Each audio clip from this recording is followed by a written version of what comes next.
Hello friends, कसला विचार करताय की आज डब्यासाठी भाजी नाही आहे? चला तर आज निगुतीमध्ये मी तुम्हाला दाखवते भाजीचा पर्याय, टोमॅटोची चटणी. तर टोमॅटोची चटणी बनवण्यासाठी मी इथे घेतलेलं एक पॅनमध्ये मी थोडंसं तेल घेतलेलं आहे. ते तेल आपलं गरम झालं की आपण त्याच्यात टोमॅटोचे असे 2 भाग करून ते आपण सोडायचे आहेत. जसं आपण कुठलंही फ्राय करतो त्या प्रकारे टोमॅटोचे 2 भाग करून घ्या आणि ते असे तेलात सोडा. त्याचबरोबर आपण टाकणार आहोत 2 हिरव्या मिरच्या. तर तुम्हाला जास्त झणझणीत आवडत असेल तर तुम्ही 3-4 मिरच्या घेतल्या तरीही चालेल. आम्ही तिखट थोडं कमी खातो म्हणून मी 2च मिरच्या घेतलेल्या आहेत. त्याचबरोबर एक 7-8 लसूणच्या कळ्या घेतलेल्या आहेत, त्यासुद्धा मी शिजायला ठेवलेल्या आहेत. ह्याच्यावर आपण आता झाकण ठेवूया आणि लो गॅसवर ह्याला आपण असं शिजत ठेवू. 1-2 मिनटं झालेली आहेत. आपण आता झाकण काढून बघूया. आपले टोमॅटो, मिरच्या, लसूण वगैरे चांगले शिजलेले आहेत. आपण आता तुम्ही बघू शकता ह्याचं इझिली एकदम साल निघतं आहे.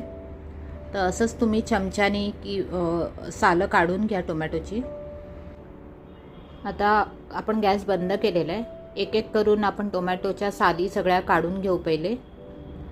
तर असं चमच्याने गरम आहे त्यामुळे चमच्याने ह्या एक साली काढून घ्या सगळ्या. आता आपण एखादा फोक किंवा चमचा घ्यायचा आहे, त्याच्यानी बघा किती इझिली टोमॅटो स्मॅश होत आहेत. तर अशा पद्धतीने फोक किंवा चमचा वापरून सगळं आपल्याला लसूण, टोमॅटो, मिरची सगळं स्मॅश करून घ्यायचं आहे. आता आपलं सगळं स्मॅश करून झालेलं आहे. तुम्ही बघू शकता सगळं एकजीवसुद्धा झालेलं आहे, कारण ते छान शिजलेलं त्यामुळे ते सगळं व्यवस्थित असं एकदम बारीक स्मॅश झालं आहे. आता आपण ह्याच्यात घालणार आहोत मसाले. तर सर्वात पहिले आपण घालतोय थोडीशी हळद, थोडीशी धणा पावडर, त्याचबरोबर आपण घालतोय लाल तिखट मसाला. तुम्ही जो पण मसाला वापरत असाल तो तुम्ही घेऊ शकता. त्याचबरोबर आपण ह्याच्यात घालणार आहोत कांदा. एक कांदा मी बारीक चिरून घेतलेला आहे, तो मी ह्याच्यात घालते आहे.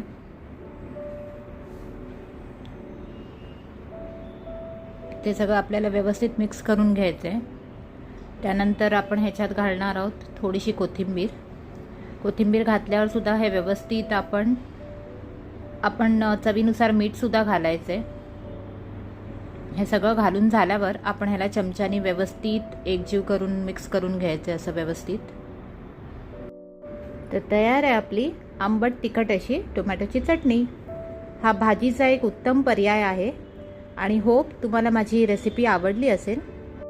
तर माझ्या या रेसिपीला जास्तीत जास्त लोकांपर्यंत पोहोचण्यासाठी व्हिडिओला लाईक करा, शेअर करा आणि माझ्या चॅनलला सबस्क्राईब करा. थँक्यू.